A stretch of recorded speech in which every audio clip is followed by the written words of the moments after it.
আপনি একজন সচেতন ব্যক্তি আর ইরান ও হরমুজ প্রণালী সম্পর্কে জানেন না, সেটা কি হয়? আজ আমি ইরান এবং আলোচিত হরমুজ প্রণালী সম্পর্কে আলোচনা করব। ইরান ও হরমুজ প্রণালী সম্পর্কে জানতে হলে আমাকে অবশ্যই ইরান সম্পর্কে ভালো মতো জানতে হবে। ইরান সম্পর্কে আসলে আমরা ইরান সম্পর্কে এক নজরে জেনে নিই, খুব বেশি বড় না। ইরানের রাজধানী হচ্ছে তেহরান। এইটা কিন্তু বারে বারে আপনার বিভিন্ন সংবাদ মাধ্যমে, বিভিন্ন পত্রিকায়, বিভিন্নভাবে আপনি ফেসবুক ঢোকেন, যেখানে ঢোকেন আপনার এই তেহরান তেহরান তেল আবিব আসবেই। আমরা আজ ইরান নিয়ে কথা বলছি, সেহেতু আমরা তেহরান, ইরানের রাজধানী জানবো। এখন আমরা ইরান সম্পর্কে একটু জানি। আসুন, প্রথমে আমরা জানবো ইরানের পূর্ব নাম কি। ইরানের পূর্ব নাম পারস্য। কি? পারস্য। পারস্য পারস্য বলতেই আমরা কাকে বুঝবো?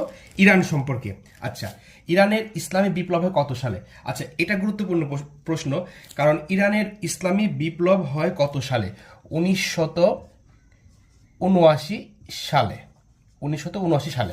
আচ্ছা, তার আগে ইরানে কেমন আপনার মানে সরকার প্রধান ছিল বা কিভাবে ছিল? তারপরের আপনার পয়েন্টে আসি আমরা। ইরানের সর্বশেষ রাজা ছিলেন কে? ইরানের সর্বশেষ রাজা ছিলেন শাহ শাহ মুহাম্মদ পাহলেভি। মুহাম্মদ পাহলভি। আচ্ছা, ইনি ছিলেন হচ্ছে ইরানের সর্বশেষ রাজা শাহ মুহাম্মদ পাহলেভি। মূলত হচ্ছে ইরানের ছিল হচ্ছে আপনার রাজতন্ত্র।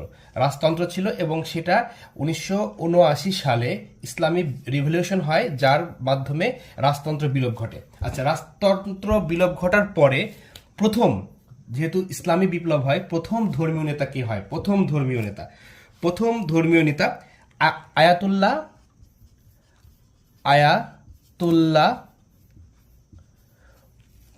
Ayatollah Ruhullah Khamenei. আচ্ছা, এই যে আপনার খামেনি সম্পর্কে আমরা জানছি, এবং এই খামেনি মূলত এখান থেকে শুরু হয়। আয়াতুল্লাহ রুহুল্লাহ খামেনি, ইনি ছিলেন ইরানের প্রথম ধর্মীয় নেতা। যখন ইরানের প্রথম ইসলামী বিপ্লব হয়, অর্থাৎ সর্বশেষ রাজা শাহ মুহাম্মদ পাহলেভিকে ক্ষমতাচ্যুত করে 1979 সালে আয়াতুল্লাহ রুহুল্লাহ খামেনি প্রথম ক্ষমতায় আসেন। উনি মারা যাওয়ার পরে ইরানের দ্বিতীয় ধর্মীয় নেতা হন আয়াতুল্লাহ আলী খামেনি। আচ্ছা, আয়াতুল্লাহ আলী খামেনি, যিনি 28 ফেব্রুয়ারি, কত তারিখে? 28 ফেব্রুয়ারি 2026 সালে মারা যায়। এই যে আমেরিকা এবং আপনার ইসরায়েলের যৌথ যে অভিযানে আয়াতুল্লাহ আলী খামেনি মারা যান। এবং আয়াতুল্লাহ আলী খামেনি মারা যাওয়ার পরে ইরানের বর্তমান ধর্মীয় নেতা, অর্থাৎ বর্তমান সর্বোচ্চ ধর্মীয় নেতা নির্বাচিত হন আয়াতুল্লাহ আলী খামেনির সন্তান আয়াতুল্লাহ মুস্তফা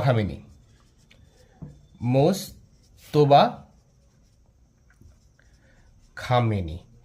অর্থাৎ আয়াতুল্লাহ এবং খামেনি এরা তাদের বংশীয় পদবী। মাঝখানে প্রথমে ছিলেন হচ্ছে রুহুল্লাহ, তারপর হচ্ছেন আলী, এবং পরে মুস্তফা খামেনি।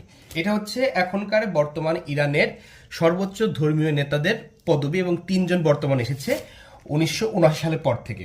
আচ্ছা, আমরা এখন জানবো ইরানের বর্তমান প্রেসিডেন্টের নাম কি। আপনারা জানেন কিছুদিন আগে ইরানের প্রেসিডেন্ট মারা গিয়েছে, তার নাম ছিল ইব্রাহিম রাইসি। মারা যাওয়ার পরে বর্তমানে ইরানের প্রেসিডেন্ট হিসেবে নির্বাচিত হন মাসুদ পেজেশকিয়ান।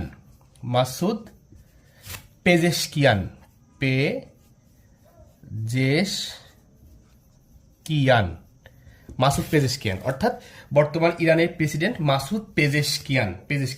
আচ্ছা, আমরা ইরান সম্পর্কে জাস্ট এইটুকু জানলাম, কিন্তু একটা পয়েন্ট বাকি আছে। ইরানের আপনারা হয়তো নোবেল পুরস্কার সম্পর্কে জানেন, কিন্তু এটা কি জানেন নোবেল পুরস্কার প্রাপ্ত প্রথম মুসলিম নারীকে? নারী আছে, প্রথম মানুষ আছে, কিন্তু প্রথম মুসলিম নারী হচ্ছে সেই ইরানেরই। তার নাম কি? শিরিন এবাদি। এখন আমরা আস্তে আস্তে জানবো হরমুজ প্রণালী সম্পর্কে। ইরান সম্পর্কে হালকা ধারণা নেওয়ার পরে এবার আমরা জানবো হরমুজ প্রণালী সাথে ইরানের কি সম্পর্ক, আর কেনই বা হরমুজ প্রণালী এতটা ইম্পর্টেন্ট। আচ্ছা, আমি আমার একটা ভিডিওতে বলেছি প্রণালী সম্পর্কে আপনারা সেটা দেখে নিন। প্রণালী মূলত হচ্ছে দুইটা জলরাশিকে একত্রিত করে এবং দুইটা ভূখণ্ডকে পৃথক করে, মানে পৃথক করে। আচ্ছা, এটুকু জাস্ট বেসিক ধারণা জেনে রাখেন। এখন আমরা যেহেতু সংযুক্ত করে মানে দুইটা জলরাশিকে একত্রিত করে কাদের? পারস্য উপসাগর, পারস্য উপসাগর, উপসাগর যোগ, আমি যোগ দেবো যেহেতু সংযুক্ত করেছে, এবং ওমান সাগর, ওমান উপসাগর, উপসাগর। এই দুইটা সাগরকে বা এই দুইটা উপসাগরকে সংযুক্ত করেছে কে? হরমুজ প্রণালী। আচ্ছা, এবার পৃথক করেছে কাদের? পৃথক করেছে ইরানের ভূখণ্ডকে পৃথক করেছে কার সাথে? আরব আমিরাত, অর্থাৎ সংযুক্ত আরব আমিরাত, সংযুক্ত আরব আমিরাত। এই সংযুক্ত আরব আমিরাতকে বলি আমরা ইউনাইটেড স্টেটস অফ এমিরেটস, বা যেটা বলতে পারেন ইউনাইটেড আরব এমিরেটস বলতে পারেন। এটাকে পৃথক করেছে ইরান এবং সংযুক্ত আরব আমিরাতকে পৃথক করেছে এবং সংযুক্ত করেছে পারস্য উপসাগর এবং ওমান সাগর। আচ্ছা, কেন এটা গুরুত্বপূর্ণ এবং এটা আমরা জানবো একটু পরে। এবং এই যে হরমুজ প্রণালী, এটা ইরানের মানে দখলে, এবং এইটা নিয়ে একটা দেশের সাথে খুব চরম বিরোধ আছে ইরানের। আমরা জানবো কোন দেশের সাথে বিরোধ আছে। ওমানের সাথে। কার সাথে? ওমান। মানে ওমান দাবি করছে এই হরমুজ প্রণালী তাদের, এবং ইরান দাবি করছে এটা তাদের। যদিও এটা ইরানের দখলে আছে, কিন্তু হরমুজ প্রণালীটা ওমান তাদের হিসেবে দাবি করে। আচ্ছা, বিশ্বের তেল রপ্তানির এই যে গুরুত্বপূর্ণ একটা ভাইটাল পয়েন্ট, এই জন্যই বর্তমানে ইরান এবং হরমুজ প্রণালী খুবই গুরুত্বপূর্ণ। বিশ্বের তেল রপ্তানির, তেল বলতে আমরা যে তেলগুলো বুঝি জ্বালানি তেল, বিশ্বের তেল রপ্তানির 20% এর বেশি 20%-এর বেশি তেল সেটা হচ্ছে আপনার এই হরমুজ প্রণালী দিয়ে চলাচল করে। মানে হরমুজ প্রণালী দিয়ে রপ্তানি হয়, বিভিন্ন দেশে যায়। যেহেতু জলরাশি, জাহাজে এই জ্বালানি তেলের 20%-এর বেশি মধ্যপ্রাচ্য থেকে বিভিন্ন দেশে সারা বিশ্বে রপ্তানি হয়, রপ্তানি বা আমদানি যেটাই বলতে পারেন হয়। সুতরাং 100%-এর মধ্যে 20%-এর বেশি, সেটা হতে পারে 25 বা 30, যাই হোক 20% মানে অনেক বড় একটা অ্যামাউন্ট। 20%-এর বেশি বিশ্বের তেল রপ্তানি করে এই হরমুজ প্রণালী দিয়ে। এই জন্য ইরান এই তেলের উপর খুব বড় একটা প্রভাব ফেলেছে। আপনারা হয়তো জানেন তেল অস্ত্র ব্যবহার করা হয় কত সালে?